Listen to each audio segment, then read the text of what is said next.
Looking back on the week that was and forward to the week ahead. It's the Fantasy Football Hustle. Here are your hosts, Brian Drake and Dwain McFarland.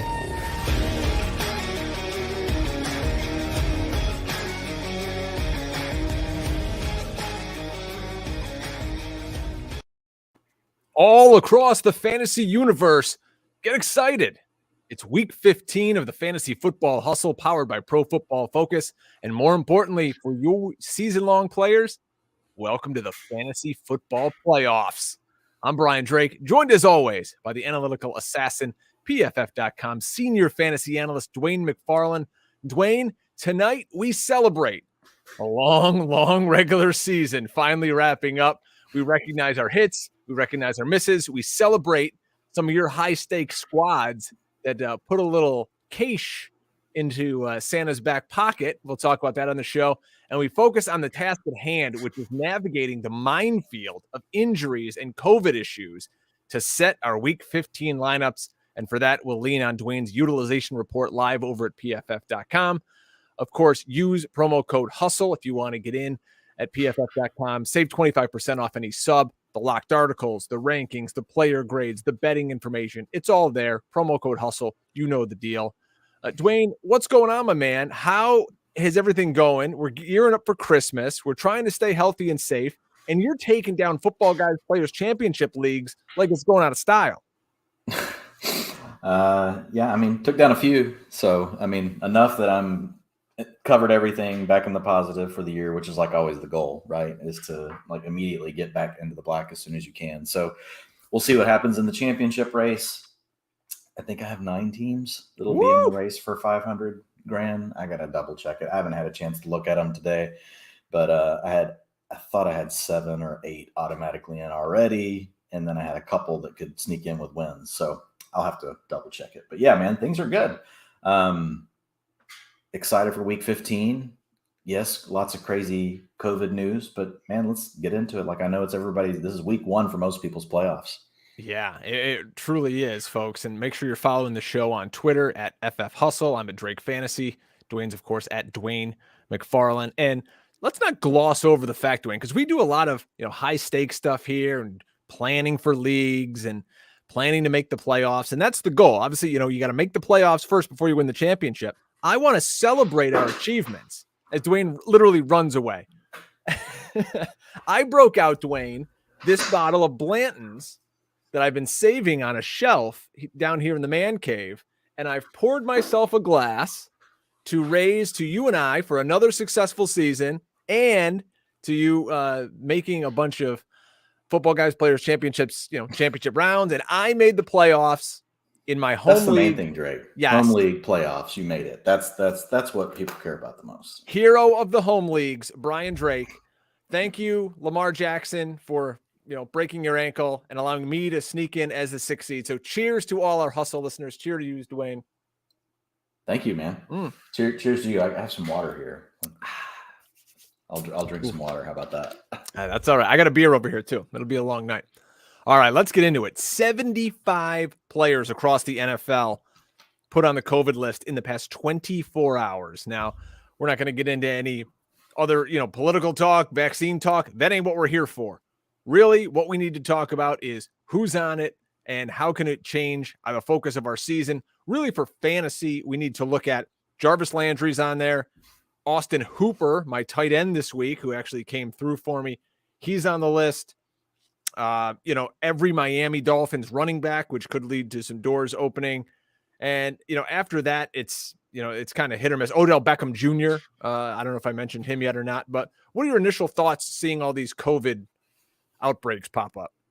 Yikes.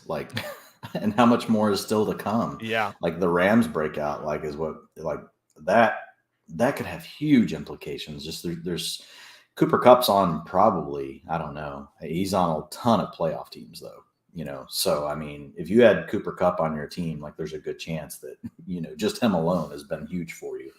So yeah, it's the COVID stuff's interesting because, it's so, so fluid, right? It's like we can sit here and talk about this today, and then some of these players could, if they're vaccinated, right, they could get the 2 negative tests 24 hours apart in time for game time. You have other players that are going to pop up with it that we don't know about now. Then you have the players that go on the non-contact list that don't have the vaccination, right? And are they going to be identified soon enough to miss? Now we've got Saturday games, right? We've got a Thursday night game. So there are a lot of variables, and it's just very fluid would be the best way to explain it. But, would we expect anything else from this year? Like, this year has to have been, just reflecting back on it, like over the last couple of, days, because I'm finally done with like dealing with waiver wires for, so many teams. But I was just rethinking through it. And man, so many players, Drake, that we were just trying to pick up for a week or two, like, oh, how much do I put on this player? Like, I just need them for 2 weeks. I just need them for 3 weeks. But it's not like we've had a ton of players, due to injuries turn into, season long. Oh my God, that was the best pickup ever, right? We had Elijah Mitchell to start the season. Cordell Patterson was free in most leagues to start the season.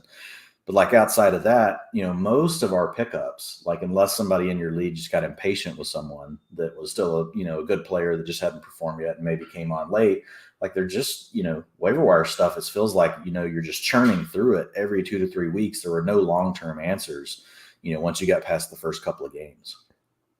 Yeah, it's going to be interesting as the week rolls on here, man. It's crazy out there.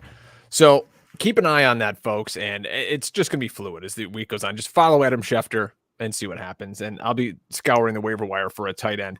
Let's start things in Buffalo, where Josh Allen has an ankle, foot, some kind of issue. We have no clue at the moment, how severe it is, if it's severe at all, if it's going to cost him practice time, game time. We're just going to have to watch this and find out. They're playing against Carolina this week. The guy who I really do want to talk to you about, though, is Gabriel Davis.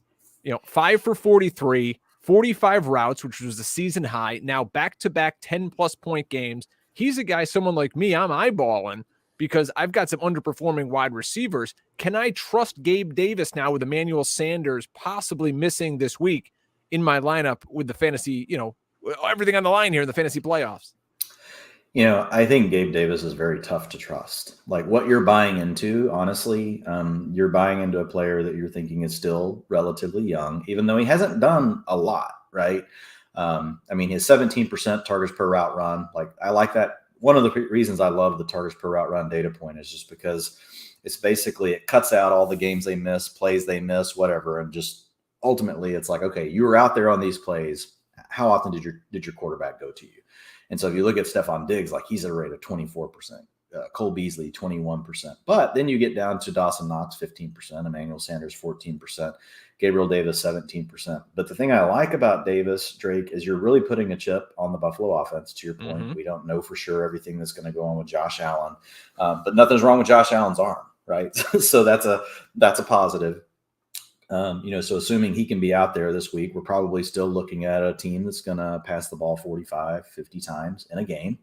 And I get to have a potential weapon that's going to be on the field all the time that also is known for being a deep threat, something that honestly the Bills have struggled with a little bit this year. So you're getting a player on a good offense that's still young, hasn't exactly kicked in the doors with their opportunities so far, but he is still, a young player, so there's still upside. But you're just getting in on this pass-heavy offense. And if he hits a couple of big plays for you in a game, it's a good spot. I think the other thing is, if he does play really well, there's a chance that, he can stay on the field for several weeks, right? Emmanuel Sanders hasn't done anything, for a while now this season. First few weeks, we got some playable time out of Emmanuel Sanders, but here lately, Manny Sanders has not been anyone you want to have in your fantasy lineup. So he hasn't really been doing much for the Bills either. So I think there is a chance like the change sticks. I'm not saying it's going to happen, but for me, Davis is the type of player that I don't mind having a chip on. I don't necessarily want to start him, Drake, but I wouldn't mind having him at the bottom of my roster just in case because of the offense that he's in. Yeah, he's somebody I'm going to be evaluating because I have to look at a situation of like, all right, would I rather start Jerry Jeudy or Gabe Davis? There's literally no upside at this point to the Broncos offense. So, you're starting to look for other answers. That's kind of where I am right now. Let's move over to the Ravens. They lost Lamar Jackson very early in that contest. Tyler Huntley came in, I would say filled in very admirably. If you're in a 2-quarterback league, we aren't sure what Lamar's status is going to be. They're saying it's a low ankle sprain, not the high variety that cost guys a few weeks. So low ankle sprain, could play this week. Again, we're not positive on that. We're going to have to monitor throughout the week. But the one thing Tyler Huntley did do was revive our old friend Rashad Bateman. I don't know if this is just a blip on the radar or what, but he went 7 for 103 a week after he was literally running as like the 4th or 5th option on this team. Do you buy Rashad Bateman going forward? And also some thoughts on Tyler Huntley. Yeah, with Bateman, I mean, the big thing is really we saw his routes. They had come down to 58%, 59%, and then 58%, and then in week 13 dropped down to 39% when Sammy Watkins really kind of took over. And really, those two have been rotating for that spot, right? Duvernay operates out of the slot, moves kind of all over. They use him on jets and this kind of stuff. Marquise Brown's out there all the time.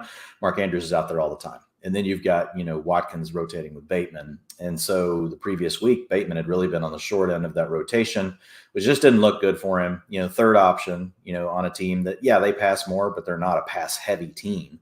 And then Sammy Watkins, being out there was just really, you're like, how can Sammy Watkins get back out here in front of Rashad Bateman? But, to see Bateman get back up to 75%, I think that is very encouraging. I don't think it matters really if it's Huntley or if it's, we'd rather have Lamar Jackson, but Bateman's breakout was due anyway. Like if you look at the games before Watkins, like his targets per route run were really solid, for being such a young player in his time with Lamar Jackson as well. So, he's sitting at 19% right now. So like for young players, like he is 19, 20, 21, 22%, those are encouraging as a reference point. You just heard, me talk about Gabriel Davis was at 17% as a second year player earlier. So Bateman's like, he's already passed all that. And so I do like him, Drake. I think it's tough to trust this week. Like I worry we're going to see the rotation like go back and forth. It could be based on matchup. It could be based on hot hand. Like who knows what's really driving the rotation. We all know Rashad Bateman's the player that should be out there. Like there's no doubt. And we all want to believe in him. So you like to have him stashed at the end of your roster. Boy, I would hate to be trusting some Rashad Bateman in week 1 of my fantasy playoffs, right? In a do or die situation. That's not exactly, I don't think I have that much confidence. Yeah. I would grade him above Gabriel Davis, right? Who we just talked about. Interesting. Okay. The reason I bring up those two guys is because we want to kind of start with this quarterback position because there probably are some interesting options out there on the waiver wire. Let's say Josh Allen and or Lamar have to miss this week. We're still monitoring the situation with Jalen Hurts because there might be a guy like Justin Fields on your waiver wire who had yet another fantastic outing this past weekend for the Bears. He's only rostered in 16% of ESPN leagues. And all Mr. Fields did was throw for 224 yards with 2 touchdowns. And he gets it done on the ground, which is really where his value comes from. 9 rushes for 74 yards. That's 3 top 9 finishes for Fields. So let me ask you this, Dwain. If Justin Fields is out there, and I would preach this to anybody because of the COVID world we're living in right now, I would have a backup quarterback on my roster for the playoffs. Justin Fields is out there, Taysom Hill's out there, kind of Derek Carr, these kind of guys. Where are you leaning for a backup in the fantasy playoffs? Yeah, Fields is at the top. And you shouldn't let someone else get him if you can stop it, especially a team that doesn't have, a scary QB1. Like maybe you just look at them, you're like, oh, they're just streaming, or they're living down there at that low end. Like don't let the guy with Kirk Cousins, who's been fine, right, at a low end QB1. Don't let that fantasy manager pick up Justin Fields. If you can avoid it, like anybody you're going to the playoffs with, you look at their roster, like, wow, they would look way better if all of a sudden they had a low end QB1 with upside, because that's what Justin Fields is at this point. If you look at him over the last 3 healthy games that he's played, he's done really well. He's like you just mentioned, he's finished in the top 10, like every single one of those times, including a top 3 performance. So here are the most previous 3 healthy games. You got to throw out week 11. Like that's the week that he injured his ribs. Is it week 11 or week 12? Yeah, week 11. But the 2 games before that, he finished QB3, QB9, and then now back fully healthy again, QB8. And who knows if he's even fully healthy. He's still probably kind of sore with the ribs, but 3, 9, and 8. So yeah, Fields is a bottom, a low end QB1, but he carries a ton of upside, Drake, just because there's upside for him to get more involved in the design rushing attempts. Right now, it appears that they're just kind of taking it a little bit easy on him in that front. 7%, 14%, and 7% of the team design rushing attempts over the last 3 games, but he's certainly got the skill set to take on more. Now, where he's been making up for that is his scramble rate. Like, they are sky high, 21%, 14%, 19%. So, I mean, basically, 1 out of 5 times that he drops back to pass, Justin Fields is saying he's taken off, right? So that's a positive for fantasy. And I like him over a guy like Taysom Hill just because Fields, to me, I think their floors are similar, Drake, because of the rushing, right? But I think Fields has more upside. I just think, right now at this point with Hill being injured and things like that, and, Taysom's never been a great passer anyway, but I think Fields could give you a true 350 yards passing day, 100 yards rushing. Like, I don't see that kind of ceiling for Taysom Hill. Not saying it could never happen. I just like Justin Fields' chances of getting to something like that better. His receiving core is about as healthy as it's been all season. You got Allen Robinson back. So it's really more of kind of they're mixing it around across everyone now. You're getting Damiere Byrd involved. You're getting Jakeem Grant, former Texas Tech Red Raider, getting him involved, Drake. So he's got plenty of weapons to spread the ball around, got a back he can throw it to. So, yeah, I like Justin Fields. I have him, like I said, rest of the way low-end QB1. This week, I've got him right now at QB12. Let me ask you, if there's folks out there who have been riding the Jalen Hurts train, and now we don't exactly know how healthy Hurts is going to be this week, coming off the ankle. Remember, Gardner Minshew played for the Eagles before their bye. The Eagles play the football team, and essentially it was a must-win for them. Who would you trust more in your lineup? You're going to roll out Justin Fields against the football team, or you're going to play Jalen Hurts against the football team, or Justin Fields against the Minnesota Vikings? Oh, yeah, I'm still playing Jalen Hurts unless I just hear something this week. I'm expecting Hurts to practice fully this week. So if we hear different than that, I may move Jalen Hurts down. But right now, I mean, I've got Hurts inside my top 6. So okay. I'm assuming that he's healthy again. So that information, that could change with new information. But right now, I mean, we've just seen it from Hurts too many times. Not that he hadn't had a dud here or there, but overall, like, Hurts has been, he's performed very well, very consistently. And if you have Hurts and you don't have a backup, Justin Fields is a great backup. Yeah, great backup right there. Let's clean up some of the quarterback questions we've got in the chat room. Again, we really appreciate you guys coming and hanging out with us every Tuesday night. Whenever you listen to the show, thank you for doing so. But, the guys who come in here on Tuesday nights, man, we always want to try to answer your questions as best we can. John Hastings asks, are we completely out on Ryan Tannehill and this Titans passing offense, who just got Julio Jones back, who did absolutely nothing? I think until we get A.J. Brown and we have, at least 2 weapons, I think so. I mean, I've got Tannehill in tier 7 so far this week. So, I mean, he's going to be down. He's going to be in the 20s. Yeah, I don't really want Tannehill around my starting lineups, especially in the playoffs. Adam Siegel asks, boy, you're digging deeper. This has got to be a 2 QB format. It's like some Scott Fishbowl stuff here. Davis Mills or Derek Carr this week? Davis Mills coming up a 300-yard game. They're going to keep rolling with him in Houston. I mean, Mills does get Jacksonville. Quarterback strength of schedule metric over at PFF. That's a 9.9 out of 10. So Derek Carr's is a 0.3 against the Browns. Now, we'll see who all the Browns have healthy, right, by the end of this week, or if they can even suit up to play football. So we'll have to keep an eye on that. But, yeah, right now, this is interesting. So I have a tier of 6 quarterbacks together right now, and I haven't. This is not final, but this is my first draft of my tiers this week. Okay, I've got Teddy Bridgewater, Davis Mills, Carson Wentz, and Derek Carr and Taylor Heineke all in the same tier together. Now Heineke can move down, if we really think that his knee's going to limit his ability to move around and things like that. So it's like I have Derek Carr in the same. I just realized it. Like I was, I'm looking over at the data, and just looking for all the players that have the right matchups, who have the worst matchups, like versus their previous points, all that kind of stuff. So anyway, yeah, it's interesting. Mills is in the same. I don't know how much I help you. He's in the same tier with Derek Carr. I'm looking on DraftKings right now at some of their pricing. Davis Mills, surprisingly, he's $5,400. He's more expensive than Huntley. He's he's the same price as Huntley, same price as Cam. More expensive than Matt Ryan and Mike Glennon and Zach Wilson. Interesting. I mean, Derek Carr's finishes over the last 3 or 4 weeks have been, I mean, just it doesn't have any weapons to throw to. Here's his last 4 games: 19, 8, 22, 22. I actually think Derek Carr is a solid quarterback, like for the first time ever in my life, and now he's performing bad. But I mean, who knows if Darren Waller will be back? He's still day to day, but like he's got to have Darren Waller back, to even consider using him at all. I mean, Hunter Renfrow, wow, like oh my god, gold mine. And that dude's out there running a route on 95% of plays now, 2 consecutive weeks. They finally just said, screw it. We're finding a way to keep this dude on the field, even though he's a slot receiver. Now, this last game, they were just trailing, and they just ran 11 pretty much like all game long. But anyway.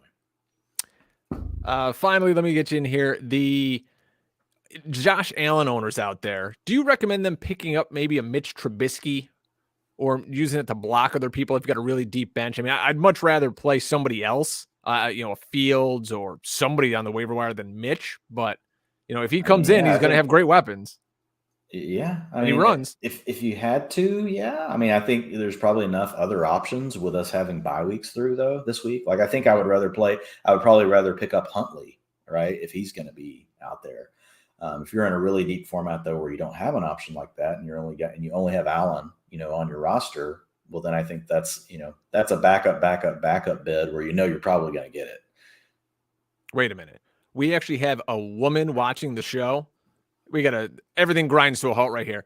So Brittany Castillo asked a question, and maybe if you just change your name to say you're a woman, you're going to get your question answered. But she's asking, Hurts or Brady rest of the season? I mean, the answer is Tom Brady, but we just want to answer your question, Brittany. It is Brady for sure. Like Brady, nobody has more top 5 finishes than Brady this year. Not even Josh Allen. So, yeah, he's off the charts. Speaking of off the charts, how about the day in Seattle? Who woke up the Seahawks for Rashad Penny?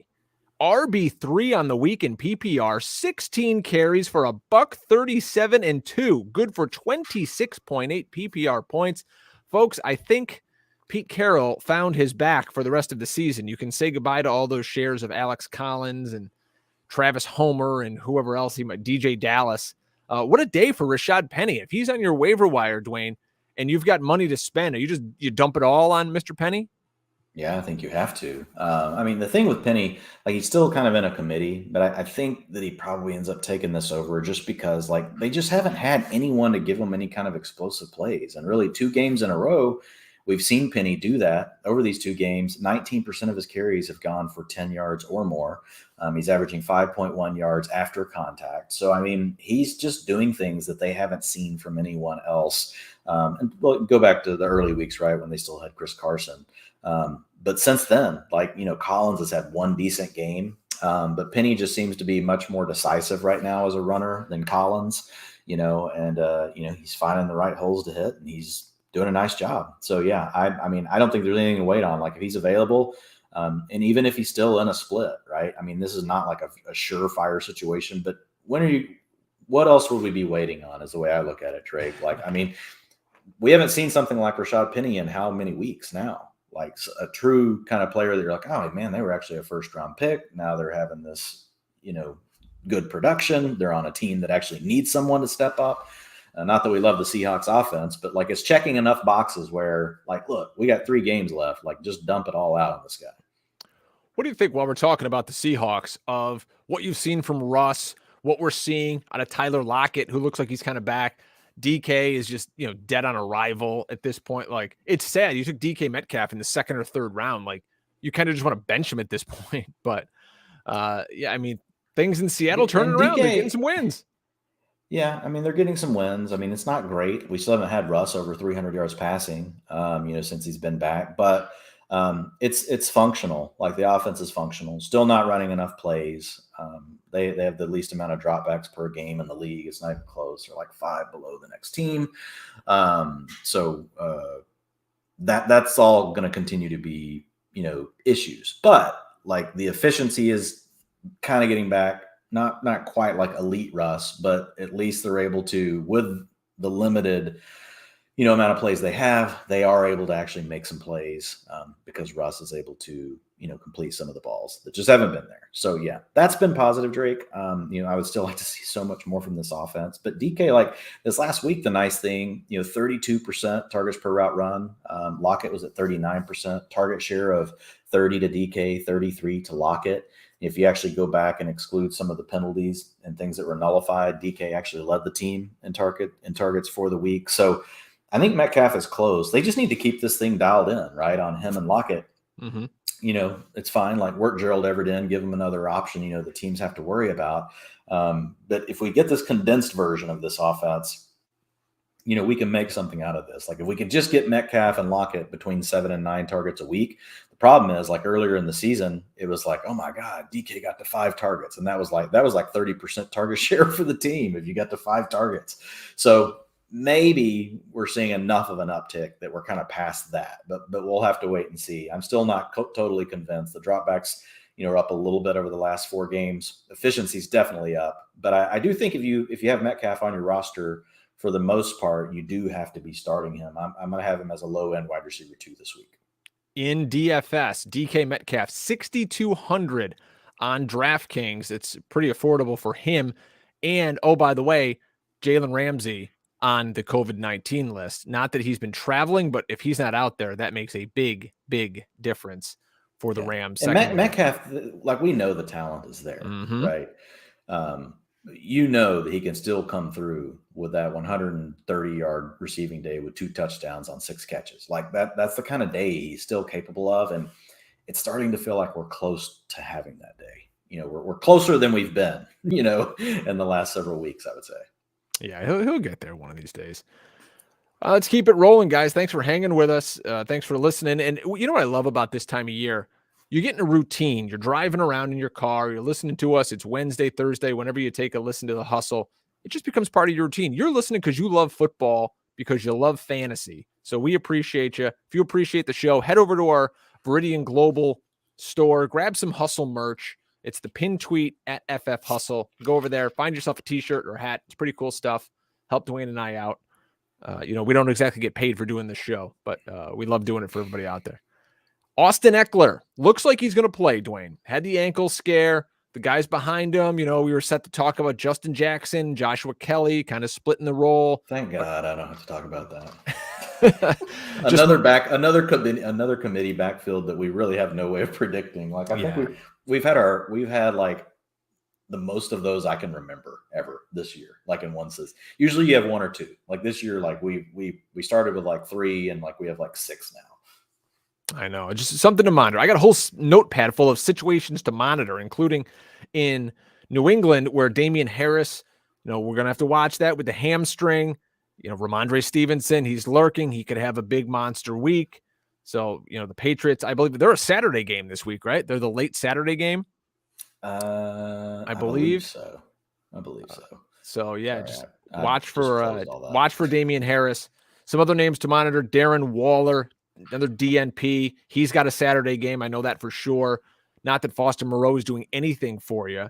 And now I guess I could kind of crowbar this in, Dwayne. So we've got no Waller. Austin Hooper could be out.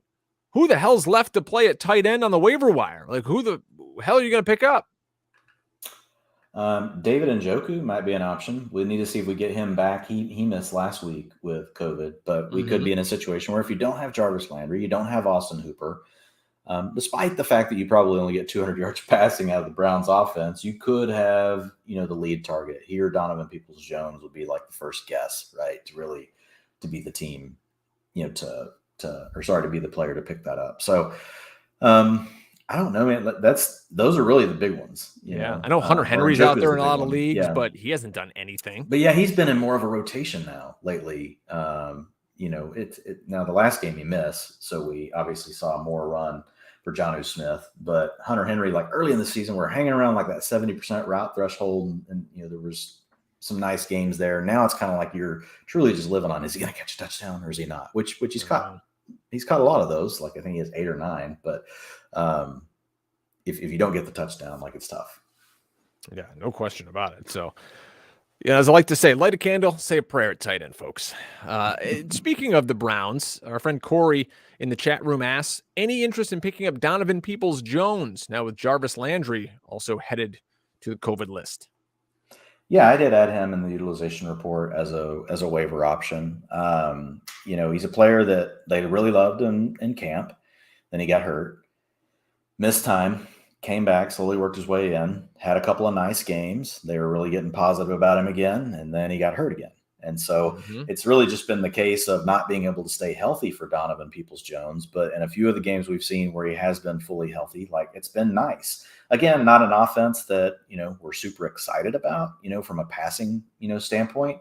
But yeah, I think you could see Peoples-Jones. I like Peoples-Jones even if you get Landry back, just as a flyer upside type receiver, right? That could end up being the X, moving forward for the Browns, and he can come through with the big plays. Like he's typically going to rate, down in my wide receiver 4 range, Drake, maybe wide receiver 5 on a weekly basis. But, he could start to carve out a little bit more. It's just, you would just wish this passing offense did more. But anytime you have the receiver that can come through with just that one play, Drake does it for him, gets you the 50 yards and a touchdown, that's always a plus. So, I mean, it's kind of like the Marquise Valdez-Scantling, approach like to the Browns offense. Yeah. Another situation we need to watch.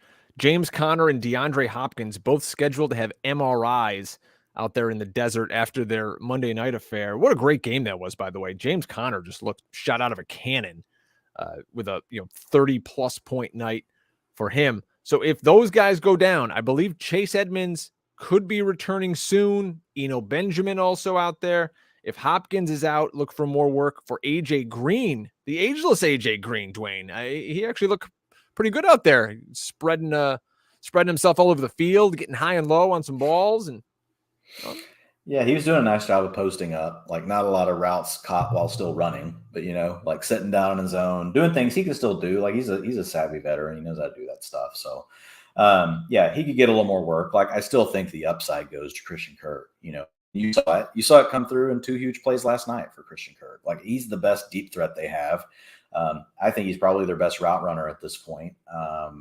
So he's the guy that I would put a chip on if we don't have Hopkins. But I know Christian Kirk's not available as much on the waiver wire if that's what we're thinking about here, as much as like you might find AJ Green. But still, for AJ, he still won't break into my top 36.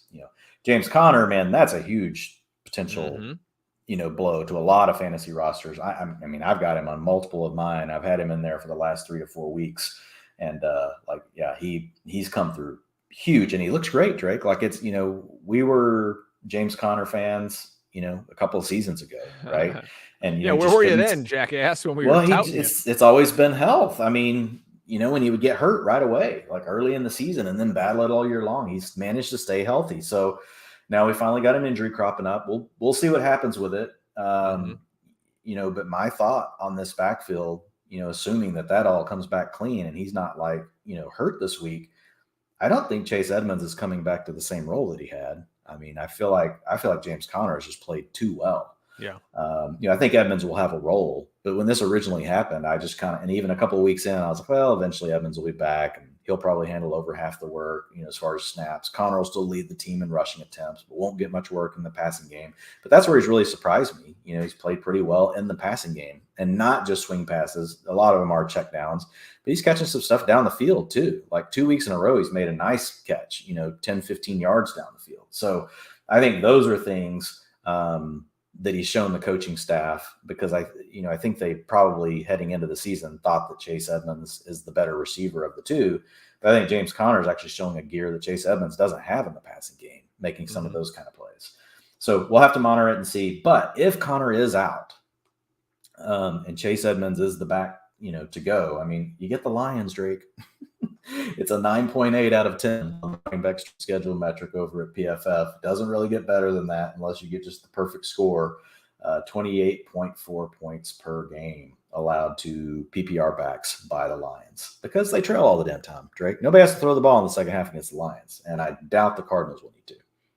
Our good buddy John Daigle from NBC Sports chimes in about Njoku. He notes that Harrison Bryant expected to practice tomorrow and possibly return. So just monitor that if you're desperate out there, which, I happen to be. Let's keep it rolling. Daigle. Good one. Daigle's always got good stuff. Yes, Daigle. I may be calling you for the Saturday series show, so keep your ears open. let's see. I called this Thursday night. You and I do a Twitter Spaces event every Thursday at 7:00 on the PFF Twitter handle with our good buddy Ian Hartitz. And, sometimes I hit him, KJ Osborne, and sometimes I don't, Jamison Crowder, with these scrub wide receivers. But, hey, KJ Osborne came through, so I'm going to pour another Blantons for that. 3 for 83 and a touchdown on 9 targets. So KJ Osborne looks to be, fantasy viable. Again, only 3 receptions, but 9 targets. That's encouraging with Thielen out. Yeah, no, the targets are the most encouraging thing. And he was out there, for all the routes. So there wasn't any sort of weird, unforeseen rotation. We all expected really Osborne to be the number 2 with Thielen out. But sometimes, once the coaches have a week to overthink it and do crap like that, he comes out and it's like, oh, wow, he's sharing more time with, Dede Westbrook or something weird. None of that happened. So that was really good.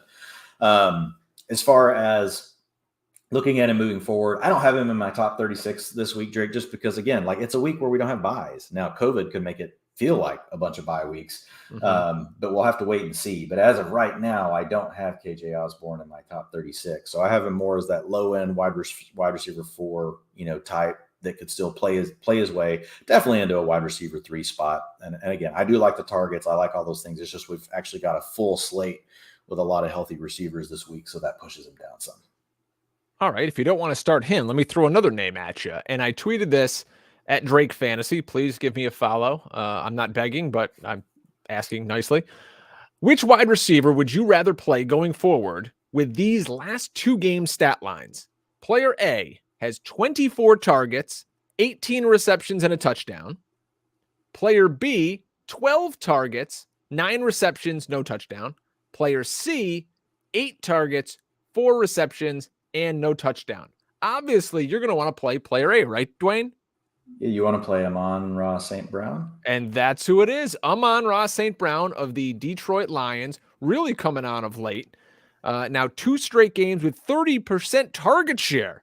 By the way, the other players in that, player B was Jerry Jeudy, and player C was the Eagles' Devonta Smith. I tweet that because it's options I have being hero of the home league in my playoffs, but, it is what it is. So Amon-Ra St. Brown, man, this kid's really coming on. Yeah, and the nice thing for him really is the expansion of the way he's being utilized. So he's not just a slot receiver anymore. He's actually playing outside of Z some. So they're moving him all around, and he's getting his routes up over the 80% mark. He's actually been over 90%. I don't have it right in front of me. I think 2 of the last 3 weeks. This last week, I know it was 88%. That is ingrained in my head. So yeah, I like him, and he's been actually performing better and better against man coverage, Drake. The Lions don't face a ton of man coverage because once teams are leading late in the game, they just go to zone on them and just basically try to encourage them to check the ball down to DeAndre Swift or Igwebuike or whoever's out there, which is why their backs get so many targets. But whenever you look at the opportunity for Amon-Ra St. Brown, part of it is probably you don't have Swift out there. You don't have TJ Hawkinson, but the week before it is notable with TJ Hawkinson, he actually had a bigger performance, right? And Hawkinson was hurt towards the end of that game with his hand. So yeah, I like him. Again, not a player that I have in my top 36, really more in that KJ Osborne range. I actually have Osborne a little bit ahead of him. But yeah, I do like him. And I think he should be on rosters, definitely, in 12 team leagues heading into the playoffs. All right, let's keep it rolling with. Hey, I would play your boy Devonta Smith over him this week, though. From your lips to God's ears. Let's hope. We got Quez Watkins out on COVID. The Eagles got to throw the ball to somebody. Well, they don't really have to throw the ball, but hopefully they'll throw the ball to someone. How about in Carolina, where Robbie Anderson woke from the dead like the Undertaker gif you see on Twitter to wide receiver 7 receptions, 84 yards, and a touchdown on 12 targets. And we've got DJ Moore now coming up, Gimpy.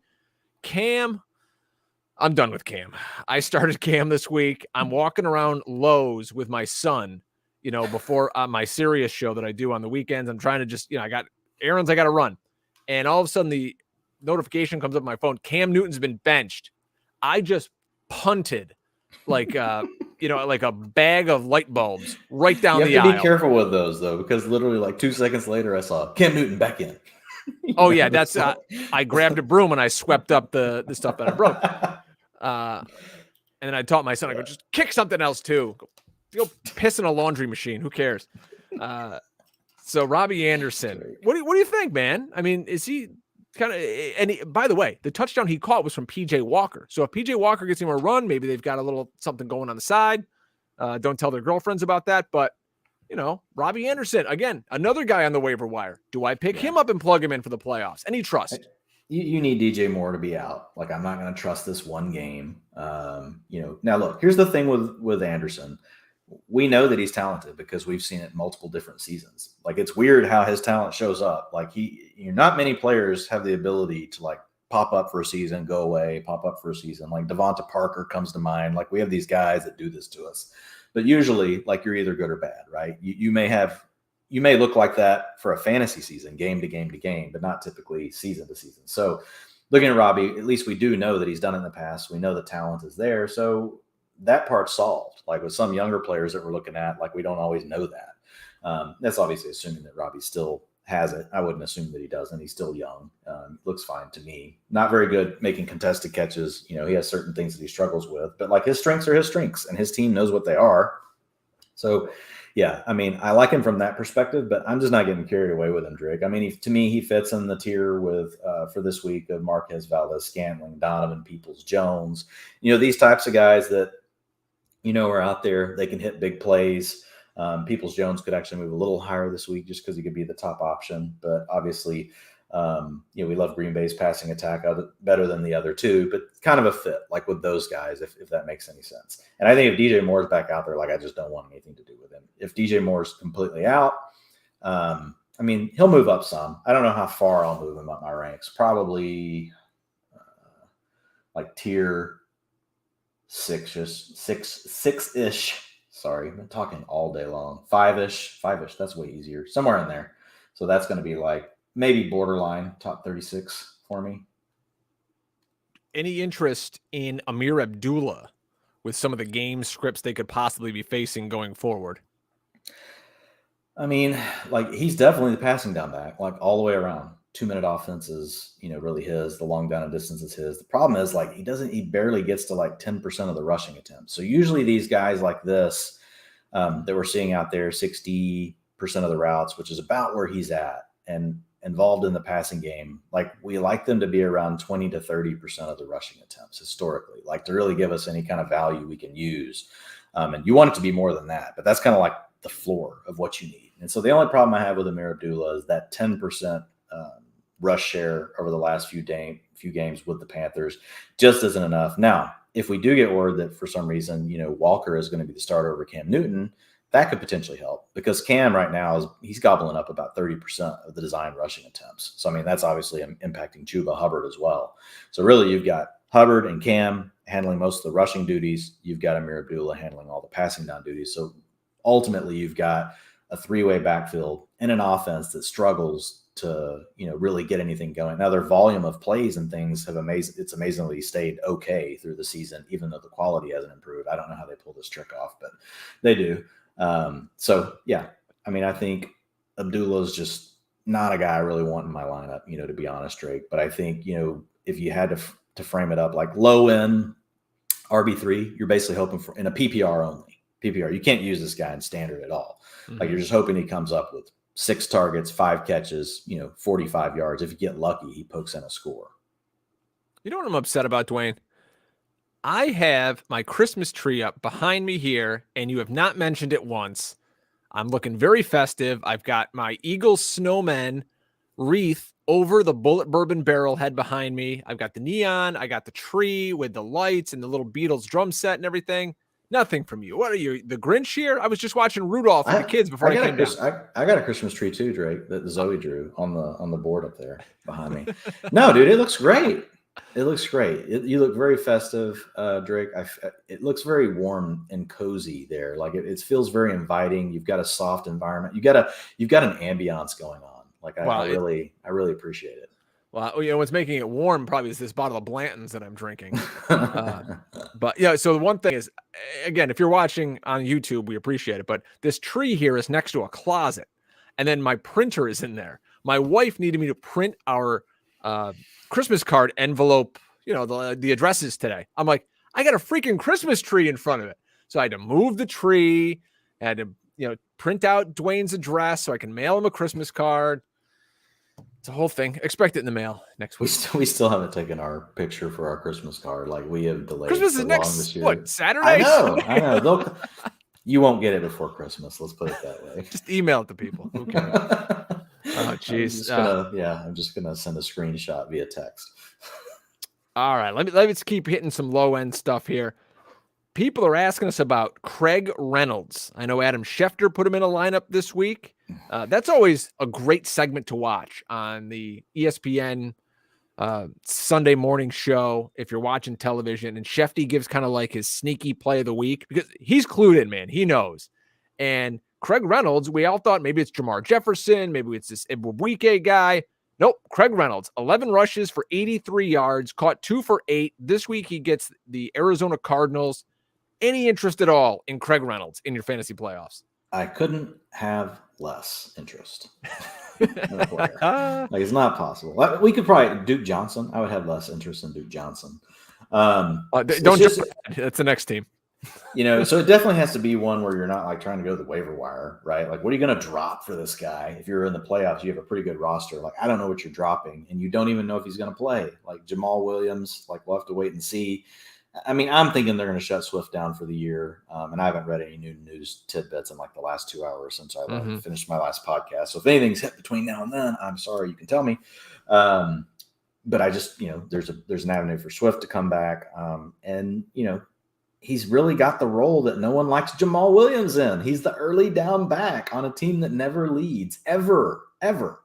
So it's like, even if like he is the guy, like what's he going to really do for you? I remember everybody got super excited about, Williams after the first couple of weeks. Remember that, Drake? This is the same thing all over again. Like, and this guy probably isn't even going to have a job by the time the weekend gets here. Crap team, crap situation. Speaking of that, so the Miami Dolphins, literally every running back that they employ pretty much is on the COVID list. We're looking now at the returning from IR Malcolm Brown, or he of 8,000 practice squads, Duke Johnson, possibly being the starting running back for the Miami Dolphins this weekend. So I toss to you, Mr. McFarland. Any interest at all in either of these guys? If we find out tomorrow, Duke Johnson's the starter in Miami. No, I don't want to play it. And it's a great matchup. I mean, but again, we don't have any teams on bye. Like we've got, a full deck of cards here that we're playing with. And so now that I'm not playing with a short deck, I don't really want to be using someone like Duke Johnson, especially heading into the playoffs. If I were to hear, Myles Gaskin was going to be active and you got multiple guys inactive, I would love that. Like then I care about the matchup. Then, it's a running back strength of schedule, 8.5 out of 10 on the PFF RBSOS metric, 35.5 points a game. Most people know that. Like the Jets give up, the Jets trail all the time. So they give up a lot of rushing plays, especially in the second half, just like, the Lions do. So I'm kind of hoping we'll get like good word on Gaskin. I know he is vaccinated. All of those backs are vaccinated. So they have an opportunity to get back. You got to have 2 negative tests, 24 hours apart. So there's a chance that we get one of these other guys back. I don't want to do anything with Duke Johnson or Malcolm Brown. They don't want to do anything with you. Fine. They see how it is. Yeah, I know. It's okay. It's okay. They're not going to get a Christmas card anyways. He's not going to print him in time. So you can tell we're getting to the end of the year here, folks. It's just breaking down fast. How about Kareem Hunt going down? Could we see even more Chubb? And Chubb is so hit or miss. You're getting a 30-point week or you're getting like an 8-point week. He's pretty consistent when Kareem Hunt's out. Like that's really the thing that makes him inconsistent is Kareem Hunt. I mean, Dearness Johnson does not have the Kareem Hunt role. He plays the passing down role, but Kareem Hunt is more of a 30 to 40% attempt player plus all the passing down work. Really, Dearness Johnson is just, we get into 3rd and 8, I'm going to be out there, which guess what? The Browns don't face long down and distance near as much as most teams. They're actually really good in that regard. That's one good thing that they have going for them. So Chubb, the biggest thing I'm watching with Chubb, he's in my top 4 right now. And I believe his last 2 fully healthy starts where he played the whole game with Hunt out, I want to say RB3 and RB6 were his finishes. Don't have them right in front of me, but it's very close to those. So I have him in my top 6 this week. I actually have him in my top 4, but just having to keep an eye on the Browns because they've got multiple offensive linemen that were put on the COVID list today. So we're gonna have to decipher that. And again, like I haven't had time to completely dig into every one of those storylines. Like that's kind of tomorrow as I'm doing my rankings. So gonna have to keep an eye on that. But right now, in the top 4, Drake. No, you're not doing the rankings tomorrow. You're taking the photo with the family, and you're getting the Christmas card out. Come on. People want the rankings more, Drake. Tell your wife that. How about this? You have to go back to week 9. Week 9. We're in week 15, folks, to find a game where Deebo Samuel had more targets than rush attempts. So I posed this question on Twitter, and because I have millions of followers, I got 6 responses. If this trend continues, should he get wide receiver, running back dual eligibility next year, a la Cordarrelle Patterson? What say you? And what about his role, by the way, with his only 8% targets of his last 3 healthy games? I mean, I'm fine. Like if someone wants to do that, like, I mean, I as far as fantasy value, I want the role we had early in the season. Like I'm fine at tacking on some rushing plays, but like I'm not here for a player getting 20% of the design rushing attempts, which is what he's getting over the last 3 weeks, and seeing 8% of the targets. If I told you, again, let's go back to your activity from earlier where you just blocked the name. And I said, hey, Drake, like there's this wide receiver out there. Is he better than Jerry Jeudy? I'll add him right now. He's getting 20% of the rushing attempts for the team, and he's getting 8% target share every week. Like, you got to go get this guy. Like, you would be like, what? Like, that's not even a wide receiver 4. Now, it's Deebo Samuel, and he happens to play in a scheme that's perfect for him, and a coach that wants to get him, into these perfectly designed plays for his skill set. So, like, there are some positives going, but like, look, touchdown regression is coming for Deebo Samuel on the ground. He can't score a rushing touchdown like every single week, on the limited touches that he's seeing on the ground. So, and most of us are playing in a PPR or a half point, PPR, or at least that's what I tell myself. Most of you hear the calls I get on Sirius. I know. I still get them too. Standard league, point per handoff. It's like, what? Make some new friends. Yeah. So, I mean, it's just a situation where, wow, like Deebo, I downgraded him in the utilization report today. And if this happens again this week, I'll downgrade him again next week. And if he gets the same usage next week, I'll downgrade him again. Now, you're starting him this weekend, unless, you'd have to show me some pretty stacked receivers because of how late you got him. I'm assuming that you also have some other good receivers you took before him. So most of the teams you see with Deebo, it's not like it's some, team where it's like, oh man, thank God I got Deebo. He's all I have. He's usually like the cherry on top of like, I don't know if you've seen the Deebo rosters, but most of the time it's like, whoa, you have Deebo with all of that other stuff. Like it's really because of where he went in the draft. So anyway, with Samuel, he is a downgrade. He's inside my top 24 this week, Drake, but barely. Interesting. We had a question in the chat about the Eagles running backs. They were on bye, so they don't have to put anything out until tomorrow. You'll get the first injury report on the Eagles. I expect Jordan Howard to return this week. I think that's a really sneaky stash for teams out there with an extra roster spot because we know that Miles Sanders just simply can't stay healthy. And when the Eagles turned around their season with this running game, it was on the legs of Jordan Howard. So just something to monitor as we go forward. I wanted to get your take on this, Dwain. And since I've already finished the Blantons, might as well fire this moving. Hey, what are you going to do? I do. I'm a professional, Dwain. Professional liquor sales. The ambiance around you. Like you feel like you're in a bar. You're in a tavern or something. I am in a bar. There's a bar right here. Listen. There's a bar right behind me. So one day I'm going to have you over here. We're going to do a live show. People are going to tune in. They're going to be like, holy crap, these two are actually sitting next to each other at a bar in Drake's basement. Jeff Radcliffe, former PFF guy, had this tweet today, and I agree with it partially because then he kind of went off the deep end with a dynasty spin on it. But let me just ask you, if we're in the fantasy playoffs, which we are, 6 teams, let's assume 12-team league, 6 teams go up there in the regular playoffs, 6 teams are in the consolation bracket. I do this as commissioner. We have a written out rule. Everyone knows it. Those 6 teams in the losers bracket are locked. You cannot make any transactions during the consolation bracket because nothing matters. You play the hand that you're dealt for the entire losers bracket. What do you think on that? Should teams in losers brackets be able to add and drop teams when they're not playing for money? Redraft. I don't think they should, but it's not like it's going to upset me. Like if it's agreed upon before by everyone for some reason that's my thing with rules. I'm really fine with whatever, but everyone should agree on them. It shouldn't be someone just coming up with them all and just saying, hey, these are the rules, this is what we're doing, and then not listening to anyone else. Like as long as everybody agrees on them, I really don't care. So that's the thing that I always wonder is like, how do these people not know the rules when they get in? Were they bitching when they got there? Or are they just now bitching because the rule doesn't work for them? That's my take on it. I don't really care. As long as everybody had a chance to put their vote in, Drake.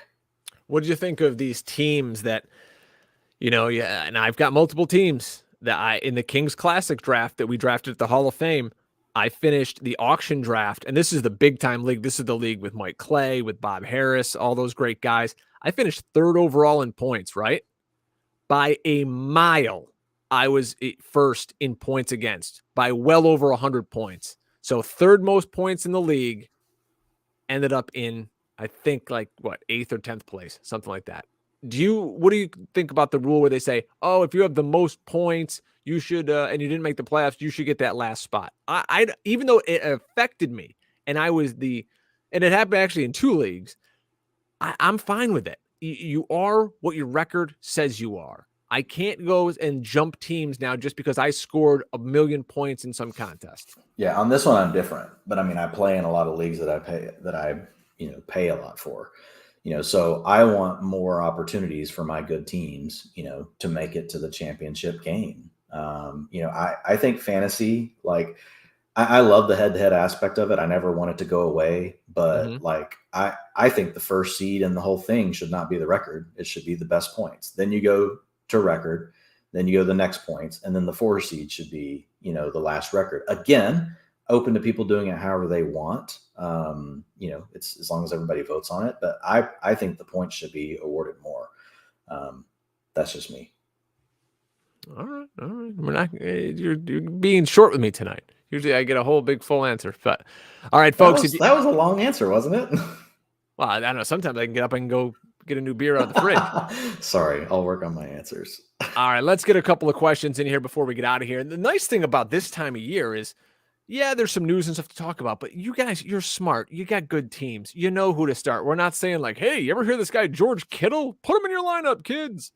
Let's say our buddy RTK. Dak is scaring me. Still an auto start or look to stream someone like Tua or Justin Fields. He gets 6 points for passing touchdowns.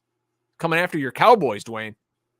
Dude, I feel it. Like, looking at Dak over the last several games, like since the calf injury, like he hasn't been as good. And just I watched, all these games, sometimes multiple times. I'm sorry. And so, yeah. Well, overall, it's been fine. But yeah, something's wrong with Dak right now. But at the same time, you have to weigh the fact that Zeke's hurt. They don't want to overload him.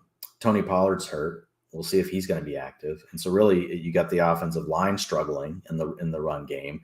So the Cowboys are also in a situation where all these receivers are now healthy. So even though Dak isn't quite playing as well, like they're leaning into the pass more than they ever have at any point in the season, even in neutral game scripts, even when they're leading, because they're just trying to protect, Zeke. And they're trying, obviously it'll be the same way with Pollard. So I think what's happening with Dak right now is if he could snap out of it, like it's the perfect recipe, like to just go off, because they could easily throw the ball 65 to 70% of the time, no matter what the game script is. And he's got Gallup fully going. He's got Cooper fully going. He looked good last week. And then we all know CeeDee Lamb is a stud. And then Dalton Schultz has surprised everyone. So, you got 4 great pass weapons, and you could be much more of a pass-heavy team. But right now, Dak is the factor that's holding them back. So I still have Dak Prescott above Justin Fields this week. I have Dak right around 8 or 9, I believe. I have to look at it again. I got him at 10 right now. And so, I only have Justin Fields 2 spots below Dak Prescott on the week. So it's a situation where it could get going really quickly, though, for Prescott. But I would still start Dak over Fields. I have them in separate tiers. Dak's tier 3, and then the 4th tier, I've got Justin Fields, Taysom Hill, and Kirk Cousins. Let me follow up with your Cowboys here. Cedric Wilson also on the COVID list. Yeah. I just announced CeeDee Lamb. played 57 snaps on Sunday, right? Well below Michael Gallup and Amari Cooper, who were both in the 70s. But his routes run, he was only 4 behind Gallup and 8 behind Amari Cooper. Is he not playing in too wide sets, or what is that? A little bit, and some of it was a rotation. Some of it was at the end of the game. Things changed up just a little bit, but this was something we were kind of worried about. Would we see, once Gallup was back and fully healthy, along with Amari, would that knock CeeDee Lamb, out of his, every down role basically, and put him back in a situation where he's only out there with 3 wide receivers. But both he and Gallup played snaps, in non-11 personnel last week. So did Amari. So it was really more of a rotation of those guys when they weren't using 11, because obviously in 11 for the most part, they were always all out there, together with Cedric Wilson out. So I'm not worried about it yet, Drake. And plus, his targets per route run are just so much better than the other guys. Like, Dak's been pretty locked on to CD for these last couple of weeks. We just need Dak to get going. Yeah. All right. Our buddy Justin Soto, A.J. Dillon or Tony Pollard in PPR this week. And what's your outlook on Jefferson if Odell misses? Maybe he means DPJ. No, Donovan Peoples-Jones. No. Not Odell. I'm sorry. I'm still thinking about the Browns. It's okay. Your brain's playing a trick on you. And also in the simulation, there was a glitch, because really, you notice, who breaks out? The entire Browns roster breaks out, and then you receive news about Odell having COVID, all pretty close together. Yeah. So you have his whole team breaking out. Now I said the same thing to Ian earlier. I was like, did COVID forget Odell Beckham's? Yeah, and I'm thinking, wait, Van Jefferson. Yeah, jeez. yeah. I knew where you're going. AJ Dillon, I have above Tony Pollard this week. I don't have Pollard ranked right now this week, so we'll see what happens tomorrow. We'll get a true practice report, and we'll see where Pollard sits. And we'll have to just kind of take it from there. But the thing with A.J. Dillon, that's a positive, man. 3 games in a row with basically 60% of the rushing attempts. So 2 of those are with Aaron Jones. So he looks great. The role that Aaron Jones has come back to is not the same.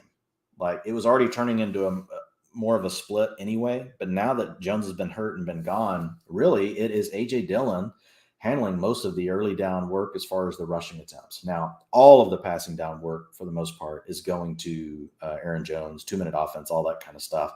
And Jones always seems to be the one to be able to get out there whenever it's time to score the touchdown. But yeah, I upgraded A.J. Dillon, in the utilization report today. I actually do think he's a low-end RB2 moving forward. I think Jones is a high-end RB2. All right, our buddy. On Jefferson. Just really, I forgot he had the part question. No problem. So where is that one at? Oh, there it is. If Odell misses, the Justin Jefferson. Yeah. So not Justin Jefferson, sorry, Van Jefferson. Anyway, Van Jefferson. Yeah. If Odell Beckham is out right now, I've got I've got him just outside. I've actually got him at the bottom of my wide receiver 3 tier right now. If Odell Beckham Jr. is out, I will probably move him to the top of that tier. All right, things are getting crazy here with this question. Oh, boy. Would you drop DeAndre Swift to get a backup quarterback? I have Hurts, or to add Rashad Penny. I have 5 bench spots and 2 IR spots. It's full point PPR. Thank you for the time. So, oh boy, this is tough. I mean, without confirmation, you can't go and drop DeAndre Swift. Yeah, it's a tough spot to be in, man. If you do it, you get the award for being the most ballsy listener to the hustle for sure. That's a gusto kind of move right there, right? That's getting all the chips in the middle, making that move. And it could pay off. It could be right. There's a chance DeAndre Swift, and they haven't said this, but why should the Lions play DeAndre Swift? Why should they even play at all? just end the season. I just don't see any reason to play DeAndre Swift. If you're the Lions. So I don't know that we're going to get a clear answer, though. I don't have the guts to drop DeAndre Swift to pick up Rashad Penny, but man, I understand the logic. I get where you're coming from. Hollywood Brown or Darnell Mooney? Who do you trust more this week as a flex? Hollywood, even if it is Huntley, I still trust Hollywood more. Mooney, was really coming on. He's down the last couple of weeks now that they're starting to get more of their weapons back. But still, I still like Mooney too. But I think of, when I look at Hollywood Brown, Drake, he's still in my top 24 receivers. Mm-hmm. Like Mooney's still like a borderline wide receiver 3. And on a full slate, like used to, like in the previous weeks, like Mooney's been an easy wide receiver 3. But now when you don't have any buys, it just changes things. We got a viewer here complimenting your Willie Nelson shirt, saying he looks pretty good. Yeah, thank you. How about you want a cool shirt? This is the Hustle pullover hoodie. Go snag one of those at Viridian Global. Dwayne, love the shirt. I might get stuck doing the Aaron Jones, A.J. Dillon stack again with Pollard and Henderson questionable. Do you think that's possible to do again? I don't like this spot as much. Obviously, against the Ravens, a little bit tougher, than the matchup that we had last week. We're not heavy favorites like we were in the game last week. When I say we, the Packers, don't know why I'm saying we, but spread a lot of COVID things. You might get signed. 4.5 point spread, favoring the Packers over the Ravens. Implied points 24. You can do it. It's one of the few backfields you can do it. So I'll go ahead and say, yeah. I'm going to have them.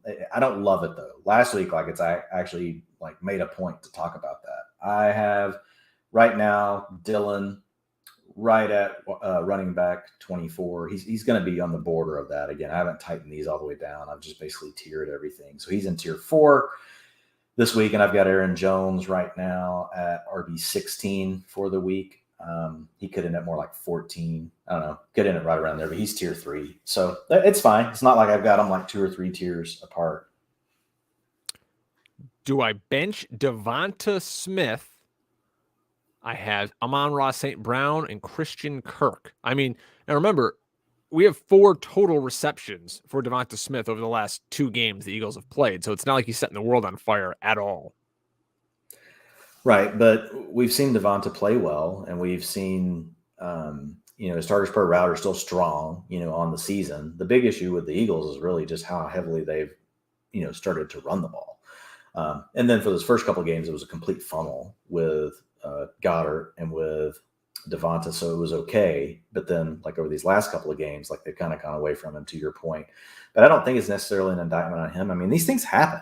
We have receivers just that all of a sudden, they have a game or two where they don't produce. I still favor the Eagles offense, Drake, over the Lions offense. So I personally am starting Devonta Smith still over Amon-Ra St. Brown. If someone doesn't and they would like to go the other way, I totally get it.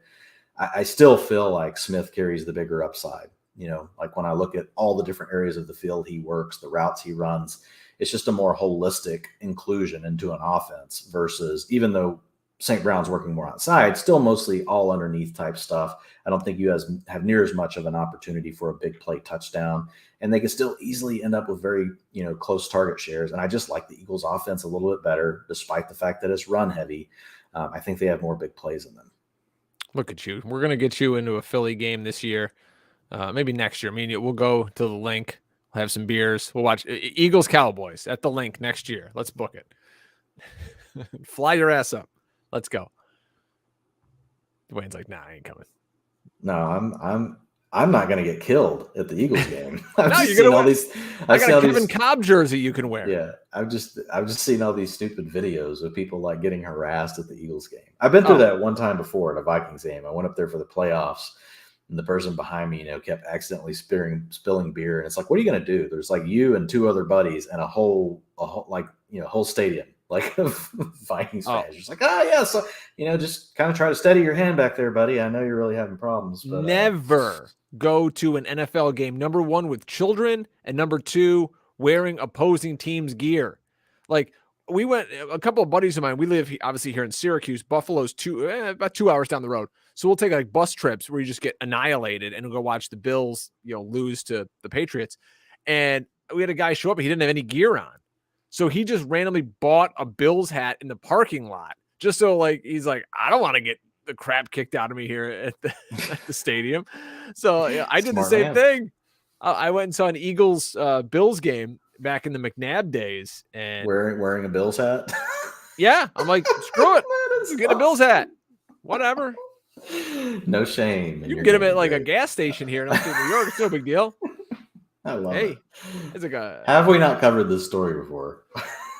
Well, we haven't started drinking bourbon on the air, so we'll see what happens. But how excited are you, by the way, that it's week 15? You don't have to do 8 million different waivers for a bunch of high stakes teams. I am excited. Like, look, I embrace the grind, and there's like a weird kind of subtle, joy that you take in it, and just like being thorough and stuff. But yeah, I'm happy, man. My Wednesday nights are going to be, they're free. My Wednesday evenings are free now. Used to, like, I would, get up, write my first draft of ranks. I would let all the news come in. I would go back and update, my rankings, update my article, get everything turned in, 5 or 6, something like that, in the afternoon, so it can come out the next day on Thursday, and then I would directly from that, I would go into 3 to 4 hours of managing fab. And now I don't have to do that. So it's like, now, what am I going to do with myself, Drake? Tomorrow night, it's all going to hit. Yeah, it's all going to hit, and maybe a couple of IPAs. I know. I'm going to get a picture with my family by the Christmas Yes, tree. Thank you. You guys you can borrow my Christmas tree here. I'll send you the background. You can green screen it in. We'll make it work. What's funny is we have an extra Christmas tree. Someone just delivered it to our house in a box. I mean, it was to my wife. Yeah. And I don't know what happened. If it was just a postal malfunction or something. I'm like, I was like, everybody knows you have a tree. Like, my wife is like huge on her tree. And so we have no clue where this tree came from, but it's just sitting in there in the box right now. Okay, we'll probably just give it to somebody. I have 3 trees in my house. I got this one here. We got upstairs. You don't want to know. It's crazy. Only one elf on the shelf, though. Our guy Dave is still maneuvering his way around the house. We're done with elf now. We're done. Zoe hasn't asked about it, so we're like, okay, we don't have to running out of ideas on what to do with elf. The best year was the year that elf caught, Sparky was his name, caught on fire. Oh my God! Caught on a chandelier. We were playing board games with our kids on the table. I smell something burning, and I look up, and it's the elf. He's caught on fire. He was sitting on top of a light on our chandelier above our kitchen table because he had, he was swinging up there the night before. Doing Thank you.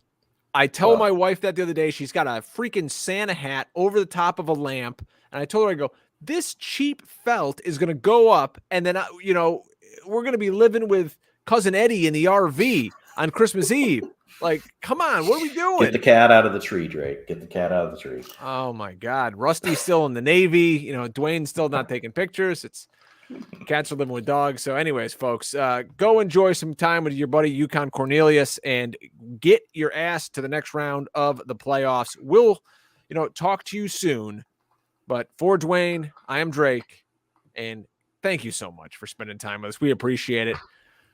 For all the money you won, Dwain, and for my 6th seed in my home league, that means more than anything to me. Cheers to you all out there, and we'll talk to you again soon. Remember to never get out hustled. We'll see you, folks.